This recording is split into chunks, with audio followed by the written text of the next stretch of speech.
Hello, everyone. Welcome to our monthly webinar. This is Kaylee Filio.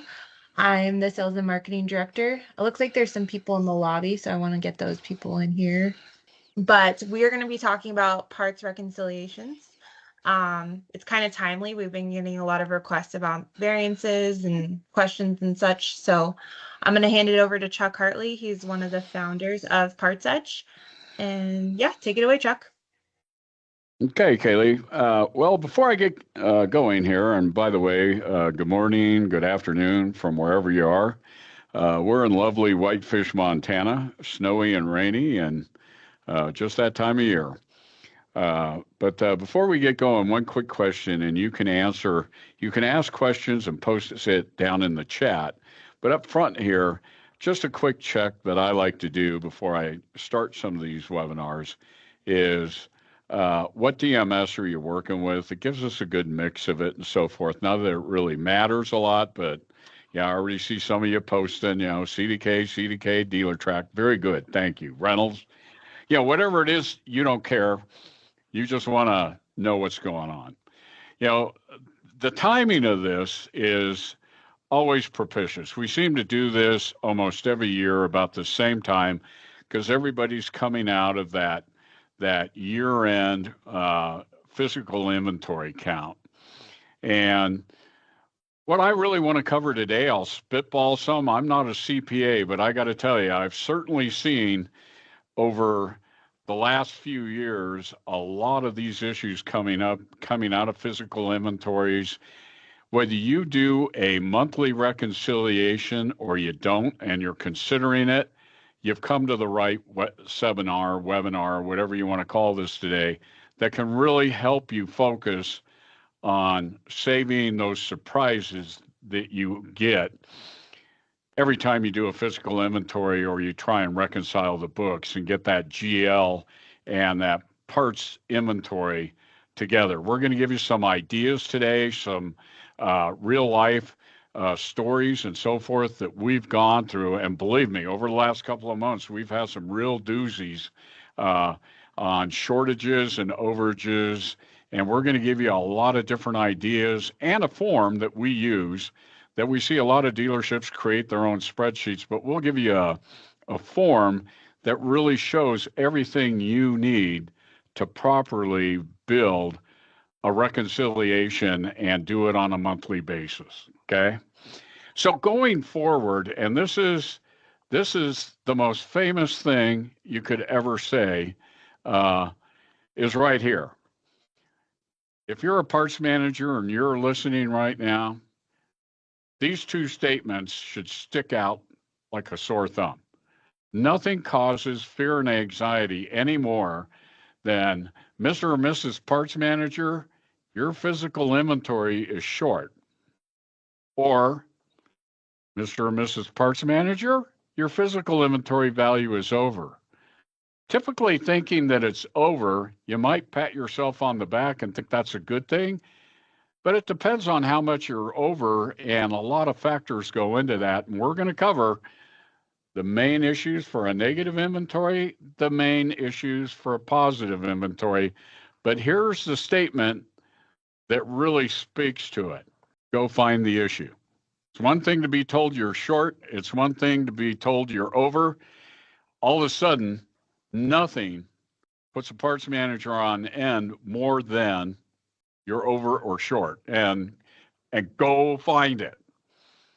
See, Mike Nichols and some of you who may have been out here for quite a while, uh, been managers or so forth, might remember the name Mike Nichols. Mike hasn't been very active in the last 10 years. Not sure if he's even active anymore.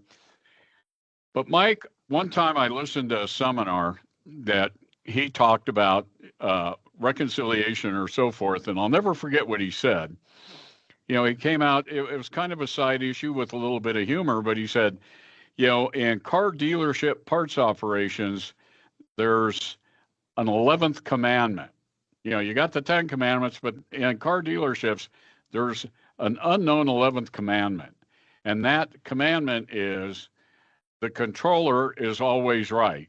And that commandment means rule number 12 is see rule number 11. And that's when a controller goes to the parts manager and asks he or she to go find that problem. When you really think about it, a parts manager really can only control two things. They can control receiving in parts and try and do that properly and sell parts. When it comes to all the setups and everything else that's involved in trying to keep the GL and accounting accurate to parts, a parts manager has very little control over that. So in a lot of instances, what we've seen is controllers, when they get to month end, they're very busy. They're trying to close the books on the previous month.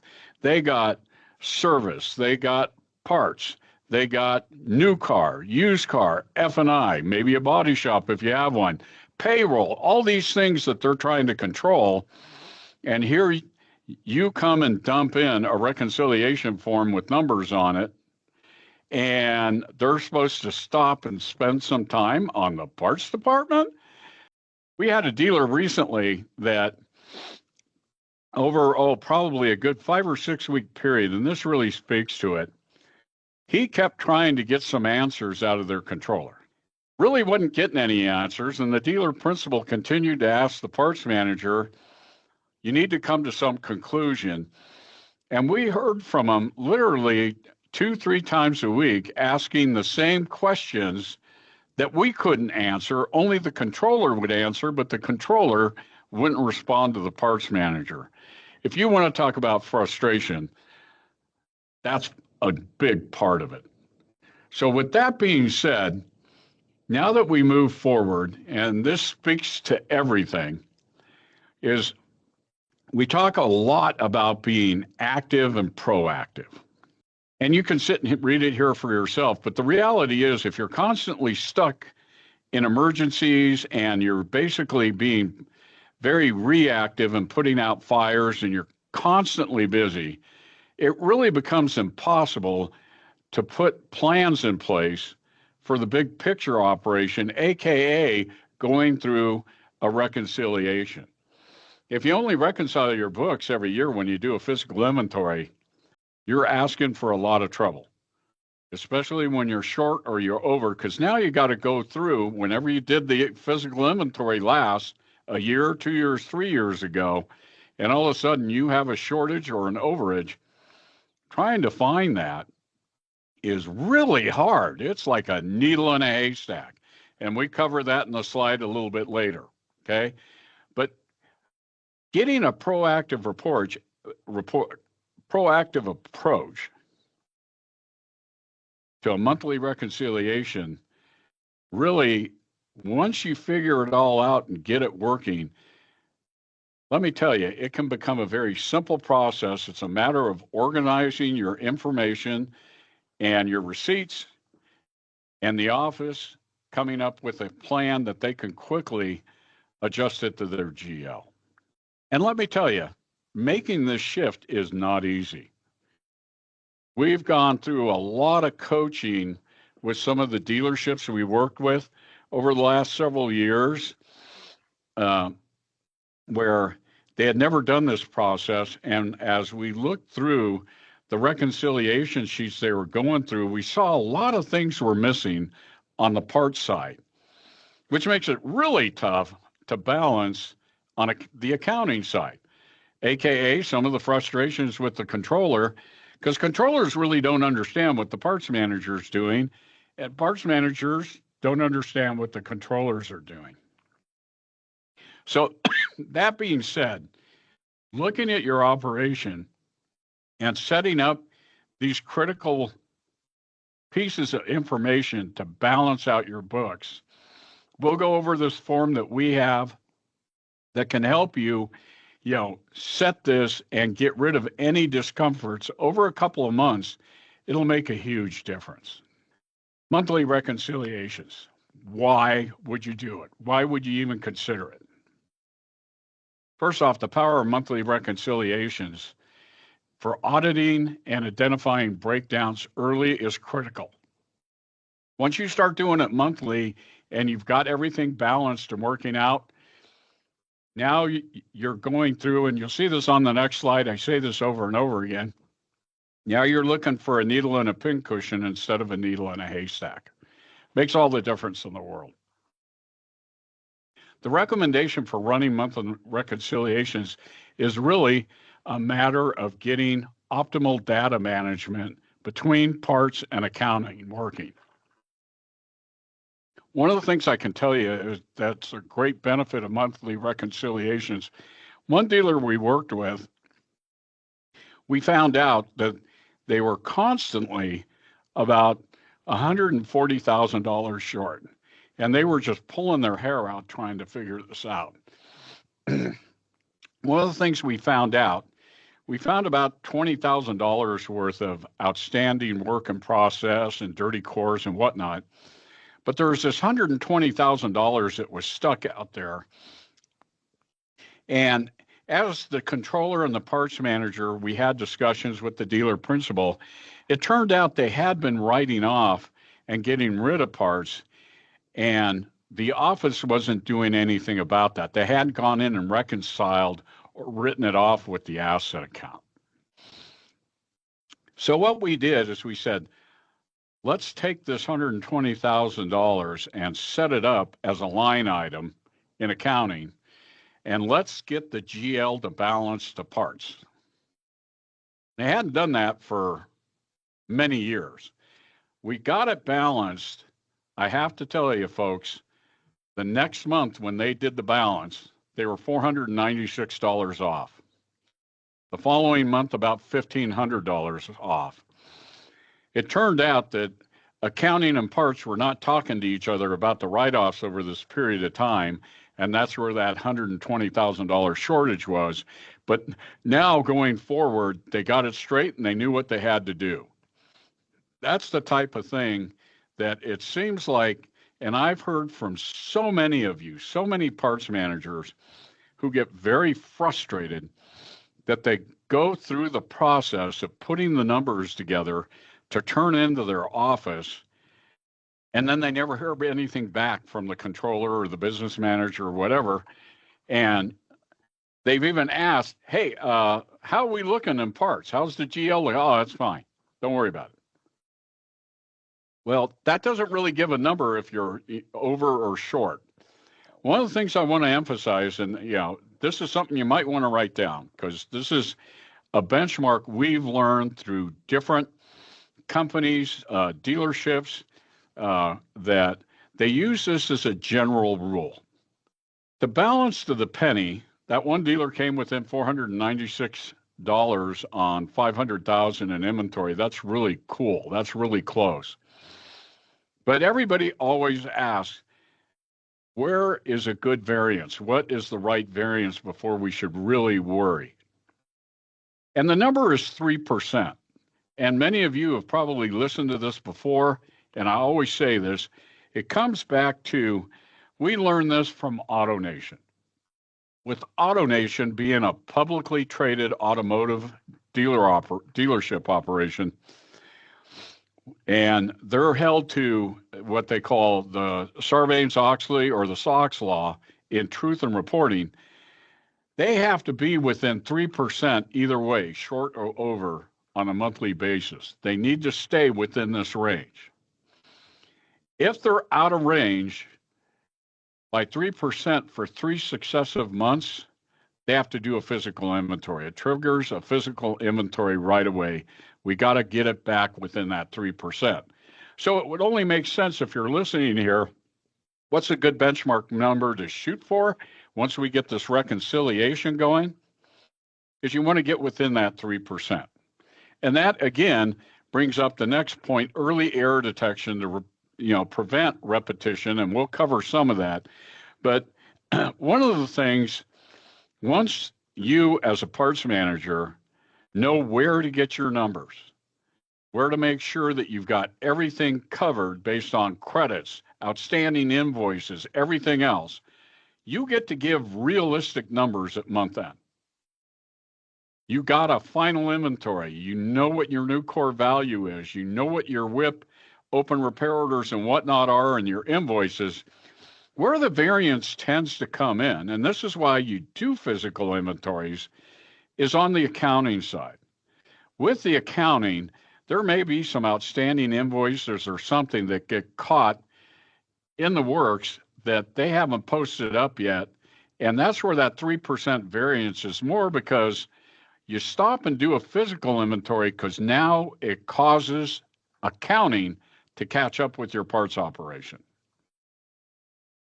So usually when we see that variance out around, it's usually somewhere stuck in the WIP between accounting and parts. And doing this, especially on a monthly basis, again, it really helps balance these books and no huge surprises going forward. Why are monthly reconciliations important? Again, it gives you a snapshot of your inventory accuracy compared to the accounting general ledger. Catches errors, again, repetitious if they are repeated.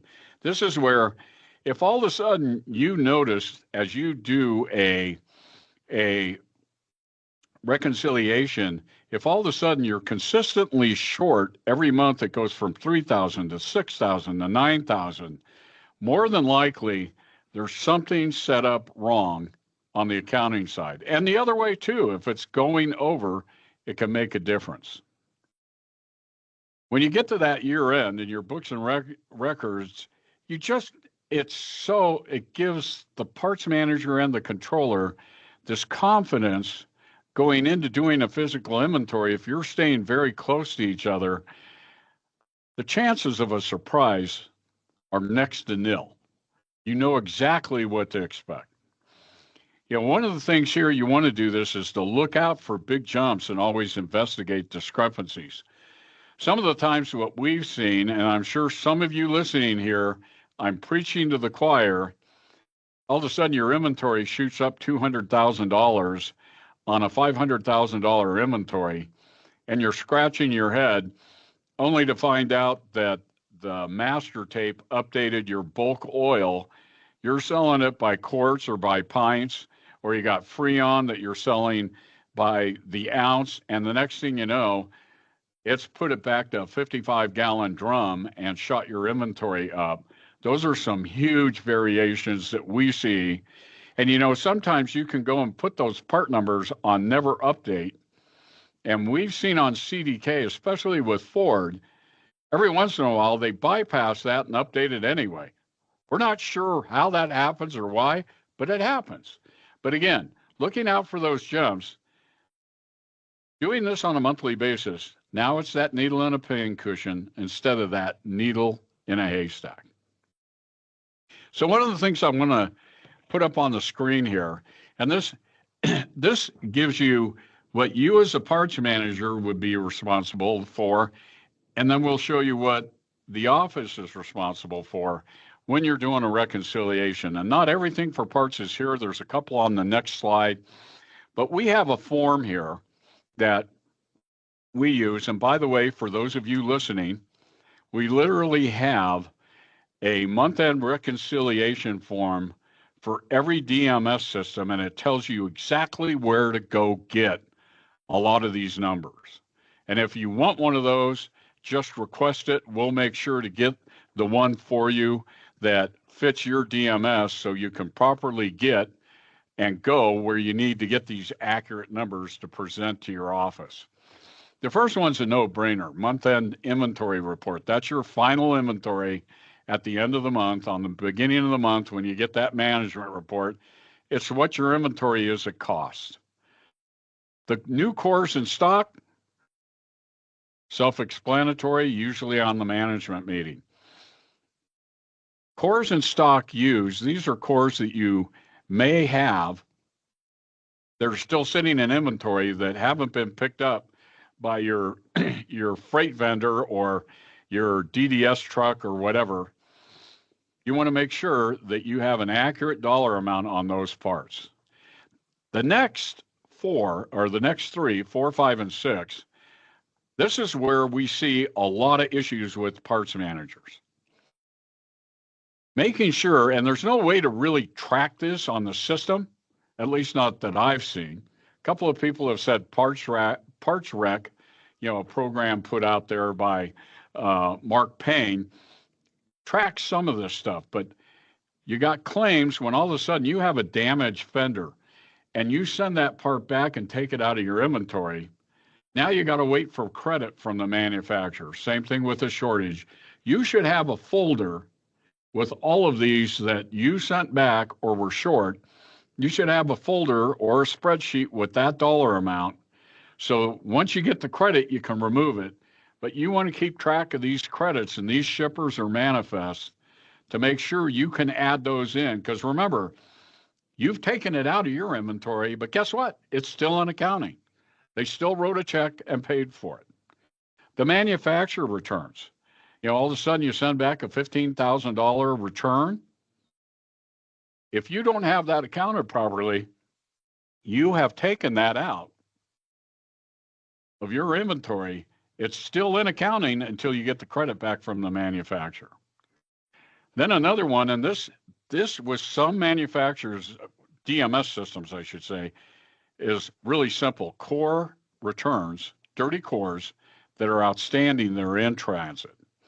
With some of the DMS systems, such as DealerTrack, PBS, and Reynolds, a very simple process. For those of you that are DealerTrack and PBS, they actually have a status called core on the part number, which is a core number. And if you bring in a dirty core, it puts a quantity there. So if you have any on-hand value with a status of core, that's your dirty core. With Reynolds, it's even simpler. Reynolds has by far and always have had the easiest dirty core tracking program on the planet. You do a core back, you do a credit for a dirty core, you go run your 2222 report. And when you run your 2222 report, it shows you all your dirty cores. One of the issues we've run into there is at some point, and this has been a good 10 years ago, but Reynolds had a harem serum school and said, don't give anybody access to 2010. And 2010, for those of you in Reynolds, you're very aware of it. This is where you do any manual postings, plus or minus or whatever. You're making adjustments. Well, guess what? When you get a dirty core in Reynolds, as many of you with Reynolds know, you go in to 2010 and you have to put the quantity, and then you put in a transaction code MC for minus core. That gets the dirty core out when you get the credit. We had a dealership down in Louisiana. They were about $140,000 over. And it turned out it was all in dirty cores that were getting added in. The controller refused to give the parts manager access to it. I asked the controller, well, who's posting out the credits with the cores? No one was. So it just kept building. See, these are the types of things spitballing and talking about that can make a huge difference when you're trying to reconcile. Then the easiest one, number 7, is your open orders. Looking at your WIP, counter tickets, repair orders, the total cost of parts that are sitting out there that you've relieved out of your inventory, but obviously they're waiting for repair orders and counter tickets to be closed. You have to add that in. And number 8 is negative on-hand value, and I'm going to cover that in a slide all its own here in several minutes to go through that. Then you get the total parts inventory adjusted value. So on the next slide, this is the accounting entry end of this, which, by the way, I picked this up from a gentleman, a friend of mine, Bob Palcher, who kind of put this together. I think we kind of plagiarized a few different physical inventory companies that had something like this, and to make this work effectively and cover everything. On the accounting side, it's simple. They go to number 10, they do the general ledger. But now we get into these 2 folders again. Again, you as a parts manager would have number 11 and 12 for the most part. These are packing slips. Let's say it's Thursday and Friday and you've receipted in a bunch of parts and your weekly bill from the manufacturer came Thursday morning. Now you got everything that came in Thursday, Friday. You've put those into your inventory. Well, accounting doesn't have it in there, so accounting has to add that into theirs. Same thing with maybe some of your emergency purchases from vendors and whatnot. You want to make sure that you have a folder with those that, again, you put it in your inventory, but accounting doesn't have it. They need to add that in.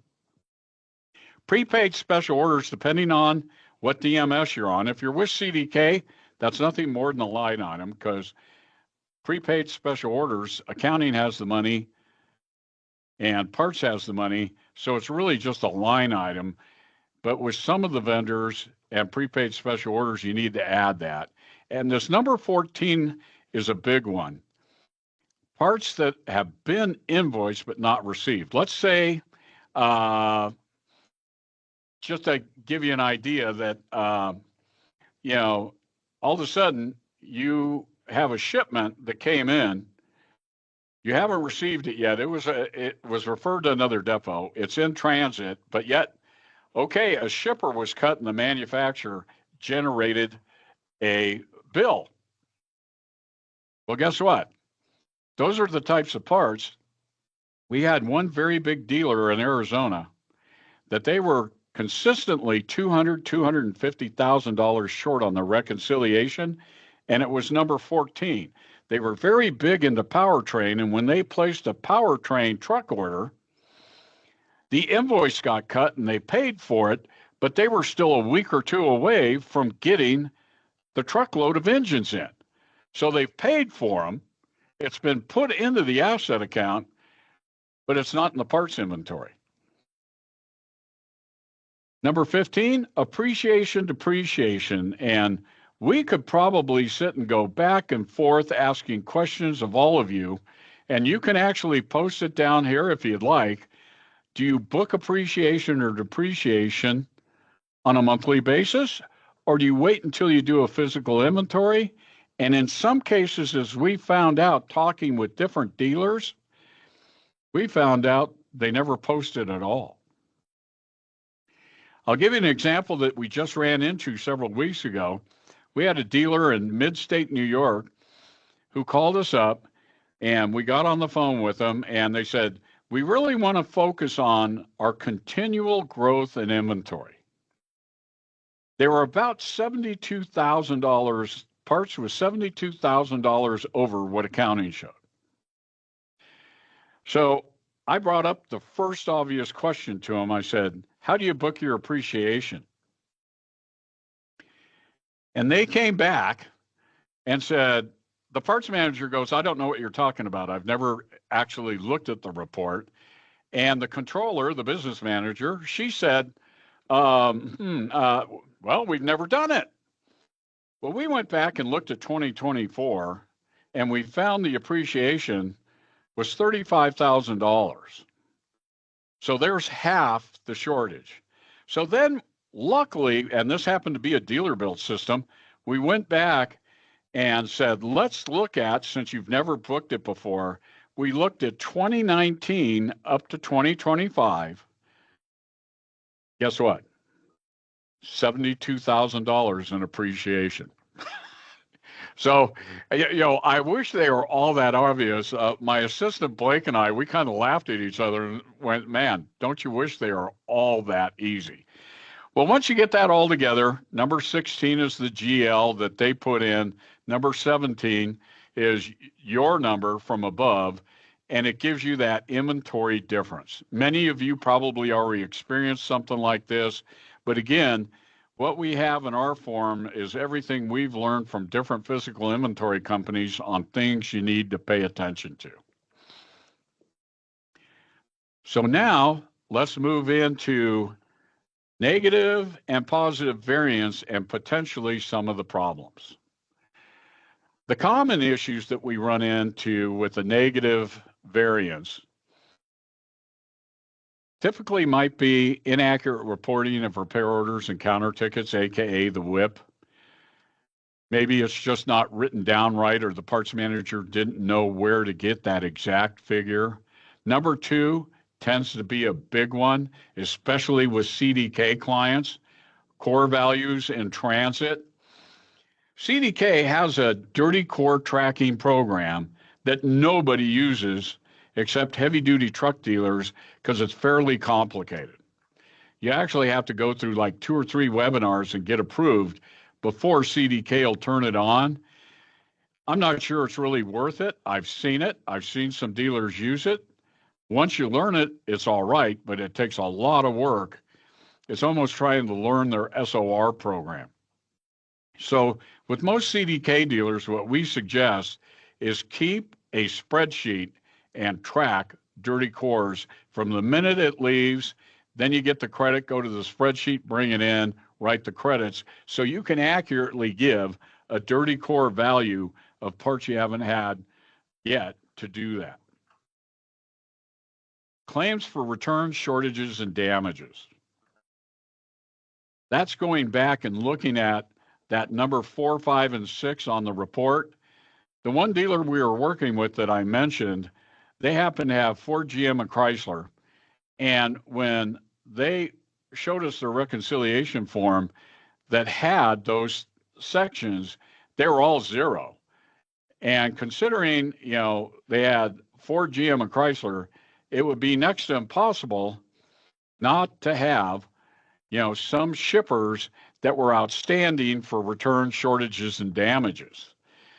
Once they got that reconciled, that was 20 of the 140,000 they were short because that was never being reported back to the office. This doesn't happen very often, especially since COVID, but the inventory depreciated without reporting it. Inventories back before COVID, in some instances, actually went down. The cost of goods went down, which that needs to be tracked. This is one that we've found that has happened on, thank God I can count it on one hand, folks, where the manufacturer tape was not updating parts. And so you're selling parts at a significantly less cost than all of a sudden the manufacturer increased it 3%. That's one of it. And then again, it could be posting errors in the office.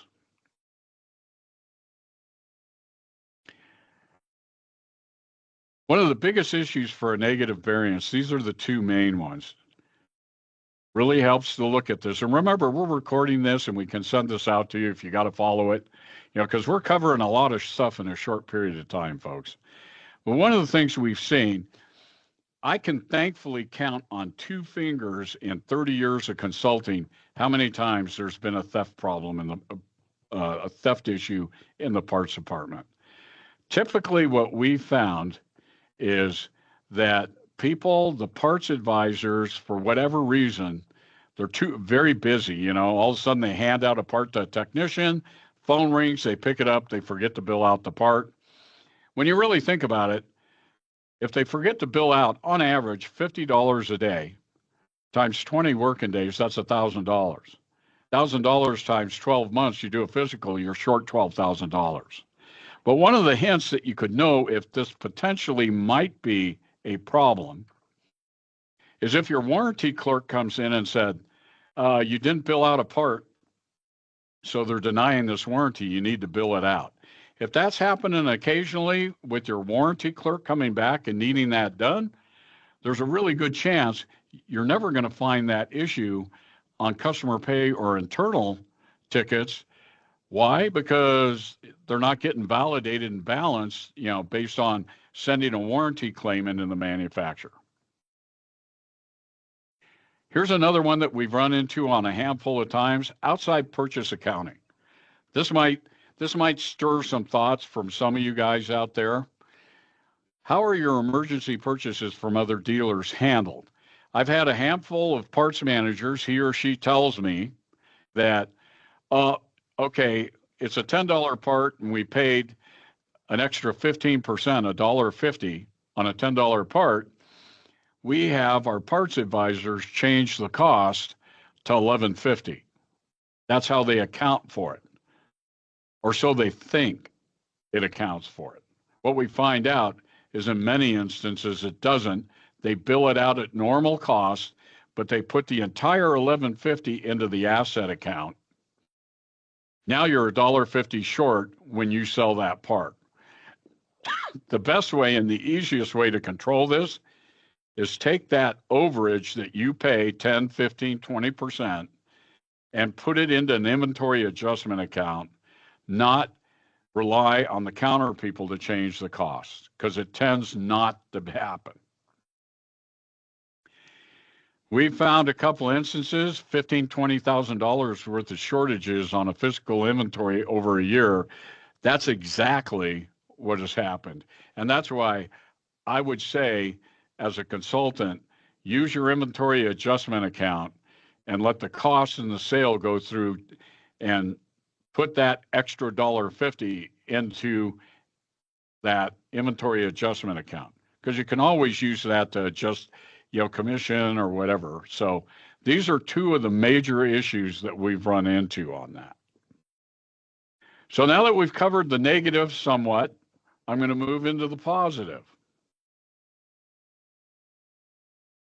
Here are some of the common issues with this. Over-reporting of open repair orders and counter tickets, forgetting the negative on hand, and with that in mind, the next slide that we got will cover that more in detail. But here's where, again, bringing up that story of that dealer in the middle of New York, they never booked any appreciation. So having an overage in appreciation could be a big deal. Number 4, special orders not being cleared or filled properly. And especially after a physical inventory, this sticks out like a sore thumb.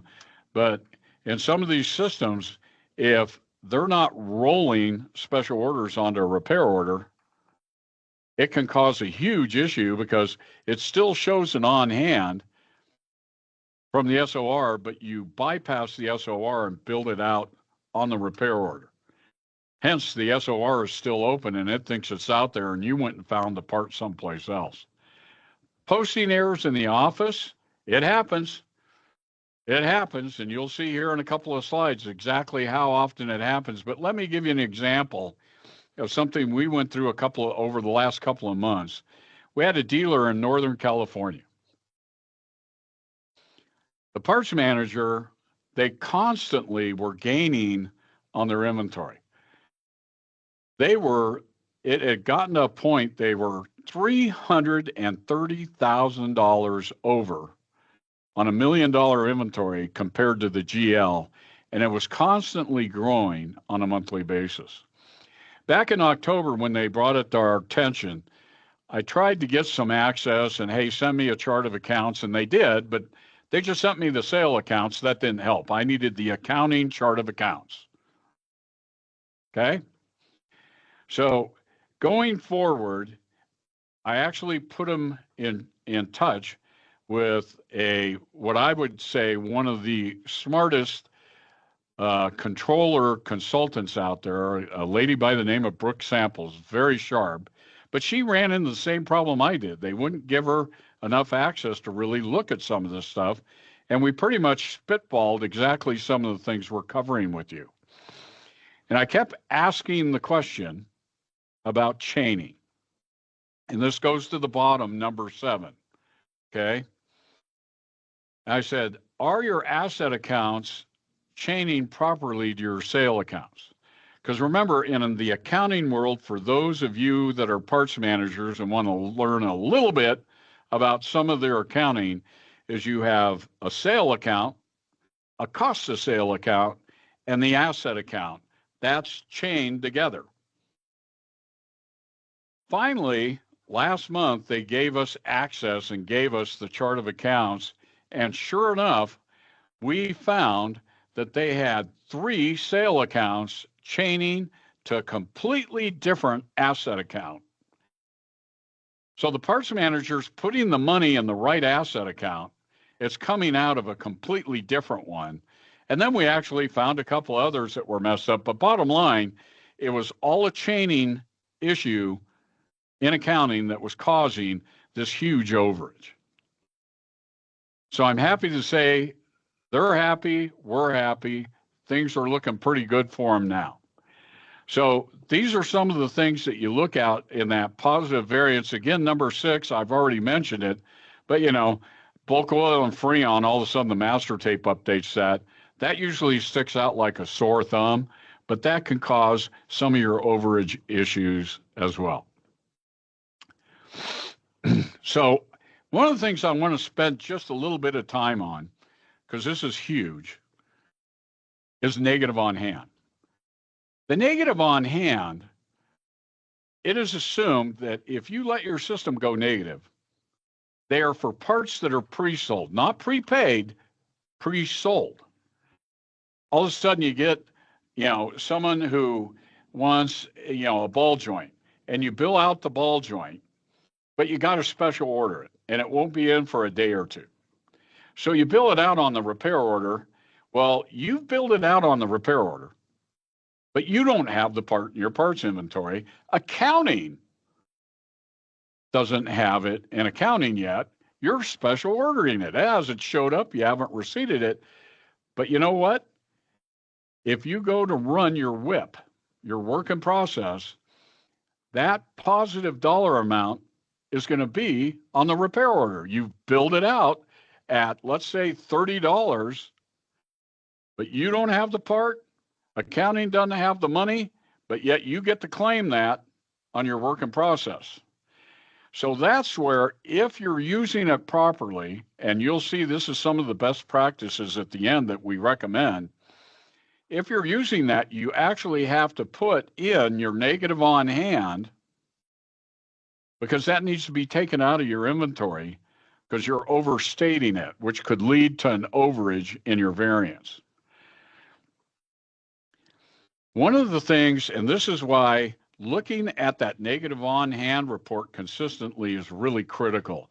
When we pointed this out with a dealer group in New Mexico, and we talked about the reconciliation process and the negative on hand, the controller called up and said, "We got a serious problem. We're subtracting out the negative on hand and the inventory number is going completely south."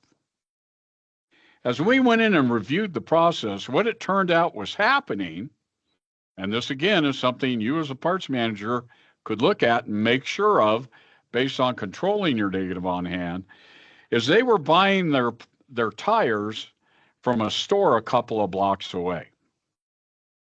They would go in and bill out the tires. They bill out quantity for, they get the tires, they'd have the price. Everything's good for the customer. It's taken care of. The invoice comes in from the tire store. They never receipted them back into zero.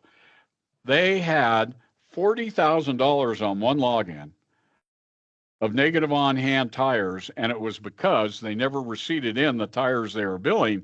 They billed them out properly, but it went -4. They didn't receipt it in to get it back to zero. So that's why looking at your negative on hand until you get that under control, that could be a very facetious number that could be leading or misleading. But if it's used for number one, the way it was properly meant to be, you got to make sure you put that in and subtract it out, because you get put that dollar amount in your WIP and overstate it. Okay, we're almost there. I'll let this one soak in here for a second. But certainly over the years of working with all the different dealerships and variances that we've run into, this statement holds true. That's why going back to that 11th commandment sometimes, and all of a sudden the parts manager, he or she's supposed to become an instant CPA. Yeah, for the most part, 80% of all inventory issues, 80% are some sort of a posting issue in accounting. We ran into one dealer group we worked with, and they were consistently getting off, and it was growing further at all their stores. And that question down below begs to answer what I'm going to tell you. Who reconciles the weekly shippers and invoices for parts against, the shippers to the invoice that you're getting billed from the manufacturers? Many of you know those part statements that come from manufacturers can have a lot of different things in it. It could have a service program or a sales program. It could have credits, restocking charges or whatnot. What we found out is that this dealer group, they were passing on these manifests or these shippers to the office, and nobody was reconciling it. They got the parts invoice and went, let's just code it right to the asset account without breaking it down and finding out, oh, there's some other charges here that have nothing to do with the parts department, or, they need to be put against policy as restocking or whatever. That's a real critical thing. And so this is where once you sit down and both sides, parts and accounting, are working together, can make a huge issue, make this huge issue shrink down.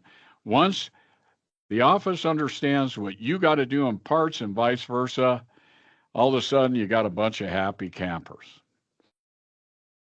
So with that being said, here's the checklist, probably the most important slide that you've been waiting for us to get to answer any questions you might have. Checklist for successful reconciliation with accounting. What would you do daily? Well, there's that negative on hand, you bet. Making sure that the only negative on hands that you have are parts you're waiting for, either through an emergency purchase or a daily order, that it's not growing consistently because receipts haven't happened. Another big one, and you could do this at least weekly, and this is where sometimes if you find out parts aren't getting billed out correctly, you would find this on a physical inventory. You would have a lot of minus adjustments, but the plus minus report, how often are you having to go in and correct quantities? A lot of people do cycle counts on a consistent basis to keep those counts. If you're constantly doing a lot of adjustments, either plus or minus, is there a receipting issue going on or something like that? Another big one, and this goes back to buying parts from other dealerships, review the override reports for cost changes. Again, reviewing outside purchases, how do you account for it? Goes to the, reporting overrides for the cost. See if they're really doing it, if that indeed is the way you want to do it. On a weekly basis, review those dirty cores and credits pending that are still in stock. We've had a lot of dealer track clients over the last couple of years that as they did a reconciliation, they were consistently over. And then we went out and did a dirty core report, which was really simple. Go get us everything with status equal to core and an on hand. And it turned out the parts managers hadn't been educated on how to clear their dirty cores. Once they got it accurate and went through it and everything, things got into line very quickly. Doing a physical inventory on your special order bins. I highly recommend you do that on a consistent basis. If not weekly, at least monthly, to really see, hey, is what I show in the special order bins and my SOR reports, is it really there? Then again, on a monthly basis, prepping for the month-end reconciliation through the things we got up above there, making sure you check bulk oil and Freon pricing, because if you got that locked down, one of the things you got to do, and this is a manual process, is if they've increased, a barrel of oil, you want to go divide it out and make sure you've manually updated the cost and the sale price to keep that accurate. We've certainly seen some shortages that way. And then again, making sure restocking fees and so forth charged by the manufacturer aren't getting put into the asset account. They're being put into a policy or expense account. Those are some things that can really help you as a parts manager come up with some very accurate numbers and make your controller's day as you guys work to put this together and make it work consistently for you. So, with that, I wanted to keep it at 45 minutes. I'm 4 minutes over, but hey, if any of you have any questions out there that you would like to ask, or even some examples of things that you're doing to help. Listen, all of you listening, this is a big deal, and I promise you, if you can take this and make this a monthly habit, you can simplify your process, and we're going to have a lot of happy parts managers and a lot of happy controllers. And ultimately, isn't that the goal? So, anyway, thank you very much. Next month, we're covering everybody's favorite subject, it obsolescence. Doesn't matter what manufacturer you are or what you're doing, everybody knows what I'm talking about. We'll cover some of the detail on obsolescence and whatnot. So at that point, I hope you'll join us again when we cover that next month. So anyway, all I can say is thank you very much for joining us. We'll hang out here for a minute or two in case you have a question. And you all have a great day, and we'll get everything off to you. Thanks so much. Kaylee, you got anything you want to add, or Blake? No, but it looks like we have a question. Okay. Okay, the question coming in from Chris. Hi, Chris. I'm struggling with invoicing. GM will invoice us for parts that are still in transit and not in the building. Without going through each invoice line by line to see what showed up, either before or after, is there an easier way to find this information? Chris, there is not, but hang on here. I am going to go back and share this slide. Number 14. This is exactly the problem, Chris, that we were running into with this dealer and powertrain. And it's one of the things that you want to make a note of. These are those things in transit that all of a sudden, and you couldn't have said it any better, you got invoiced for it. It's in your asset account, but you haven't received the part yet. That is exactly what number 14 is for. No real easy way of doing this. There is, again, a program that I believe can solve some of this problem for you. I don't know how it would identify it, but it's worth reaching out. And it's called PartsRec, and I just know it's Mark Payne, who does physical inventories, and he has some dealers that use this that, that's what I recommend. But I'll tell you what, making sure you isolate this and have a spreadsheet or some type of report, Chris, can make a huge difference on why you're short.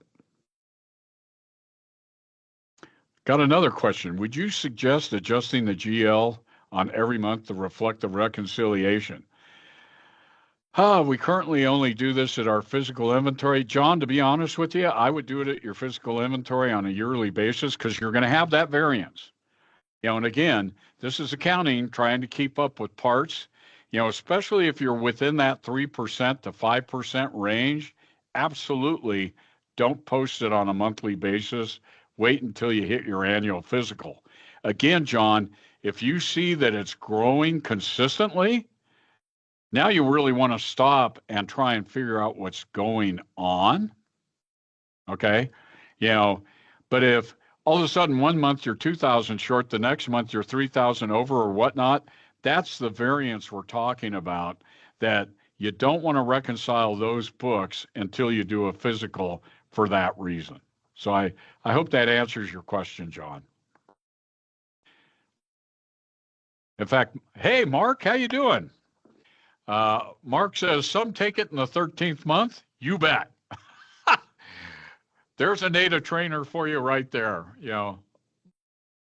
Mark goes through this all the time, and thank you, Mark. Thanks for joining. And yep, some people go in and make that adjustment in the 13th month. Certainly nothing. Remember, the controller and the dealer principal are going to do exactly what they want.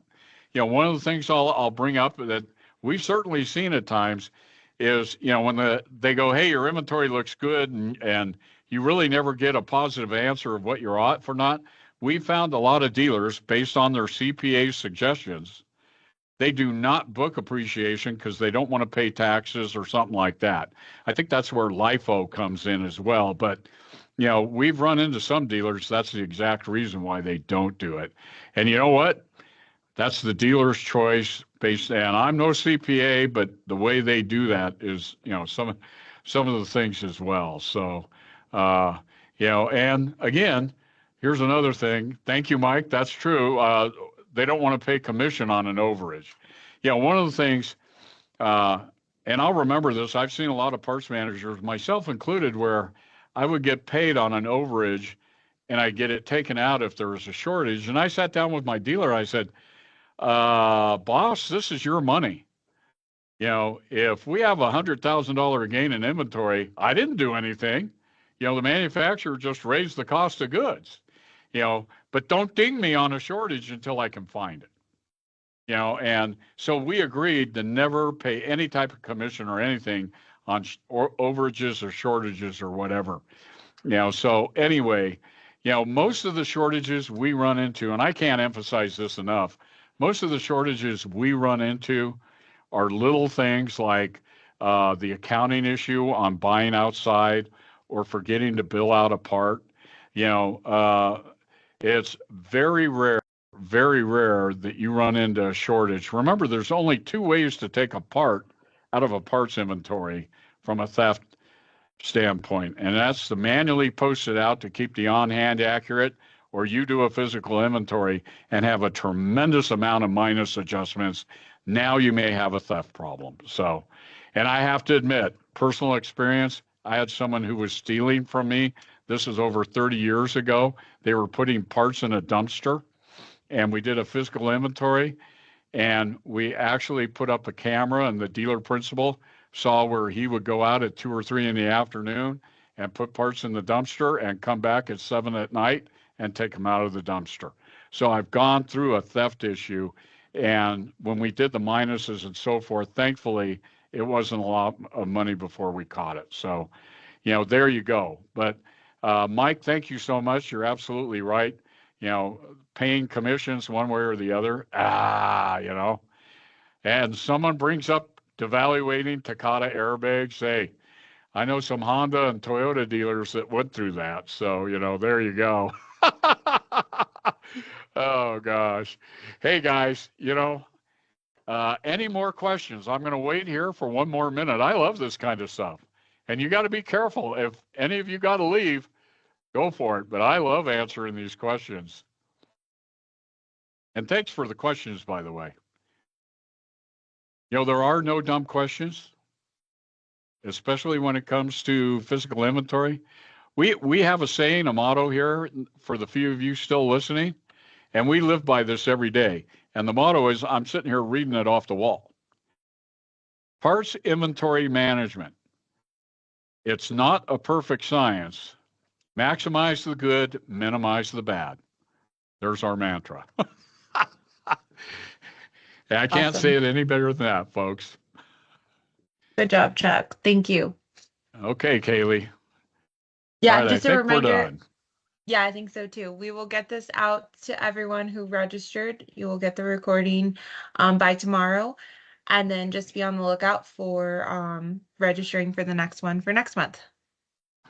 Thanks so much, everybody. Thank you. Have a great day and good luck, and reach out to us if you have any questions.